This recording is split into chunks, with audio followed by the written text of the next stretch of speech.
Mahigit 200,000 katao na lumabag sa mga lokal na ordinansa ang nasita sa Metro Manila sa loob lamang ng 36 na araw matapos ipatupad ang 5-minute response policy ng Philippine National Police sa ilalim ng pamumuno ni Chief PNP Police General Nicolas Torre III. Batay sa ulat ng National Capital Region Police Office, umabot sa 265,115 ang kabuuang bilang ng mga nahuling violators mula June 2 hanggang July 7. Sa bilang na ito, 84,886 ang pinatawan ng multa, 1,353 ang sinampahan ng kaso, habang 178,876 ang pinalaya matapos maproseso at mabigyan ng kaukulang babala. Katumbas ito ng humigit kumulang 7,364 katao kada araw na nasisita sa Kalakhang, Maynila.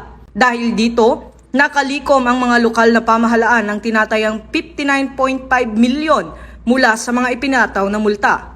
Ayon kay Police Major General Anthony Aberin, Regional Director ng NCRPO, mahalaga ang pagpapatupad ng mga lokal na ordinansa sapagkat ito ay kadalasang nauugnay sa mas malalaking krimen.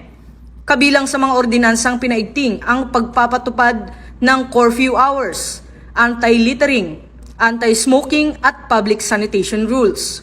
Sa ilalim ng pamumuno ni Police Major General Aberin, patuloy ang pinalawak na police visibility, mas pinatibay na koordinasyon sa mga LGU at tuloy-tuloy na pagpapatrolya upang tiyakin ang mahigpit at tuloy-tuloy na pagpapatupad ng batas. Hinimok din ng NCRPO ang publiko na makiisa sa kampanya laban sa kriminalidad sa pamamagitan ng agarang pag-uulat ng kahina-hinalang aktibidad o paghingi ng tulong gamit ang hotline na 911.